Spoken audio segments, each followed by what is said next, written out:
听话，吃了它。我不要推。哼！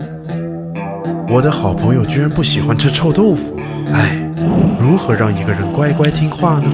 据研究表明，人类做出的决策都是由环境影响的。于是我改造了他的手机，只给他推送臭豆腐好吃的视频，让他看不到这个世界别的样子，让他整天都处在臭豆腐的信息中。结果，还要吗？控制一个人好玩极了，想让他抑郁就推送情感视频，想让他开心就推送娱乐视频。这个傻子！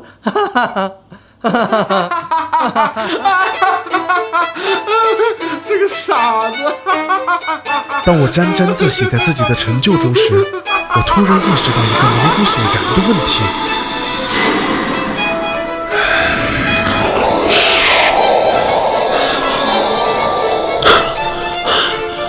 我如何才能确定我没有被谁监视着呢？万一我所处的环境也是别人一手创造的呢？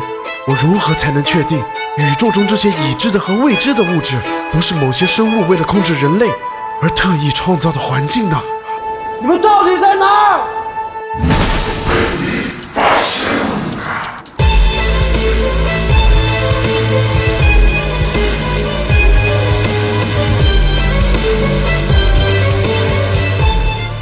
老实说，我们从猴子进化成了人类，那接下来又会从人类进化成什么呢？我猜一定是猎豹吧，因为猎豹是跑得最快的动物了。大家都想用更快的速度去那繁华的高楼里完成属于他们的任务，工作要很快很快很快的完成，学习要很快很快很快的完成，连爱情也很快。不要什么事都扯到爱情啊喂！总之，大家变得越来越快了。要打！快到看不清自己脚下是什么了，快到麻木的像一台机器一样。其实，相比于拥有猎豹的速度，我更喜欢变成叶子上的蜗牛。蜗牛喜欢慢慢的、安静的、专注的做它想做的事，而且慢也有慢的好处。前面的路上有什么，谁也没我看得仔细。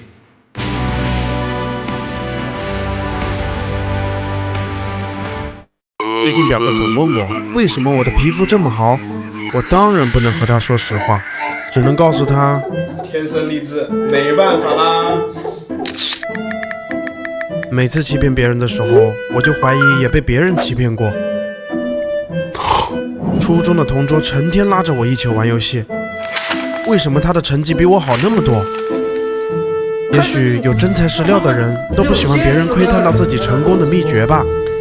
表哥有时候会说我太自私了，总是自己悄悄变帅，但我每次叫表哥一起去健身房的时候，他都能有不同的理由拒绝我。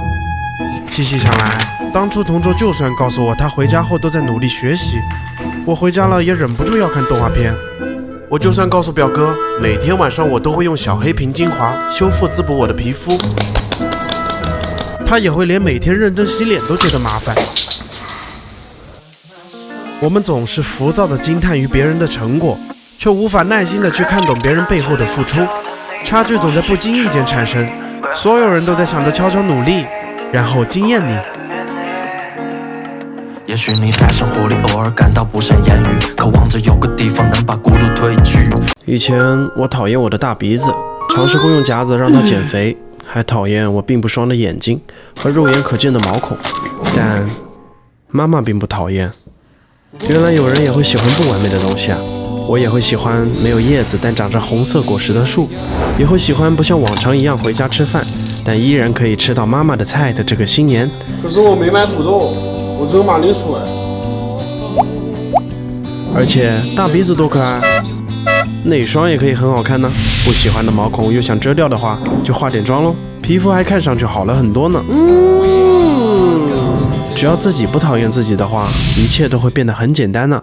我们生来并不完美，但可以过上完美的人生呢。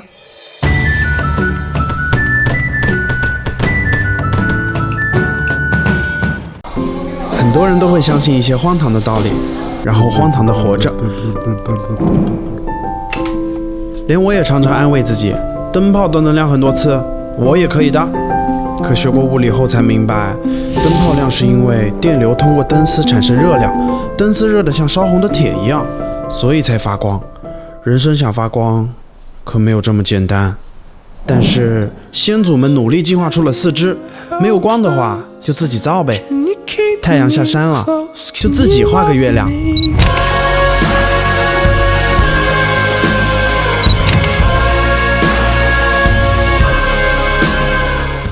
人在做梦的时候，一定是进入了另外一个神奇的国度吧。最近总梦到我上学时喜欢的那个女孩，于是我每天都会打扮得美美的睡觉，但早上一睁眼，我的妆都会花掉。我想看看每天晚上到底发生了什么。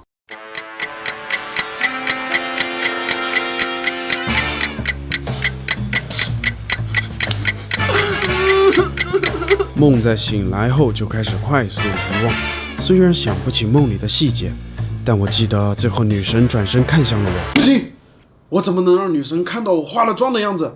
睡觉之前，我用上新买的防脱妆吸油棒粉底液，然后信心满满的入睡。现实中的遗憾，也许可以在另一个世界实现。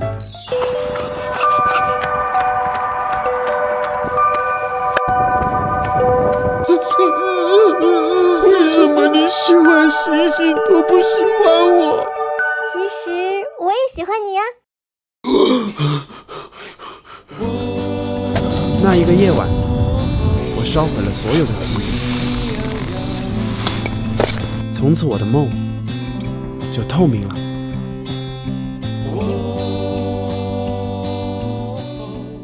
穿这件衣服出门，别人会不会觉得我是变态呀？清醒一点，亏你怎么连穿什么衣服的自由都没有了？渴望得到认可，也许是文明人最根深蒂固的本能吧，但我偏不。世人的目光不可以影响我的选择，我要给自己画上美丽的妆容，穿上漂亮的衣服去惊艳世人。我失望了，我和正常的女孩子没什么区别吗？甚至还没有普通的女孩子受欢迎。我气呼呼地回家换了衣服，在脸上抹上厚重的颜料，我信心满满，这次我一定要赢得所有人的目光。我又失败了。人们对我这自以为很独特的造型已经见怪不怪。只有一个人可怜我，给我递来了一个气球。原来小丑竟是我。原来我一直陷在世俗的目光中，根本没有逃离。我最初想要的明明只是让自己好看而已。我们总是刻意的去寻求独特，却忘记了只有无畏的表达自我之美，才会享受到至真的自由。这才是我想要的样子吗？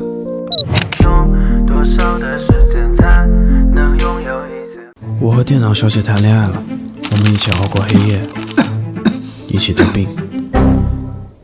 于是我和她分手了。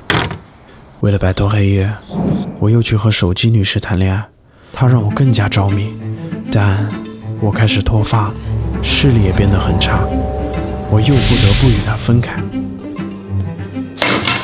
听说黑夜是孤独的近亲，不喜欢孤独的人，总得一直喜欢点什么吧。我又去找了新的恋人代替他，他拥有牛奶59倍的阿尔法乳白蛋白，和他在一起，我能很安心的入睡。如果说前任们是和我与黑夜战斗，他则是带着我安全的离开黑夜了。可久而久之，他慢慢从我身边消失了。那一刻我才明白，在爱情里能感到很舒服的人，一定是对方付出的太多了。回过神来，他已支离破碎，我已无力回天。那是一个冬天，他中他踮起脚尖，他们的嘴唇触碰。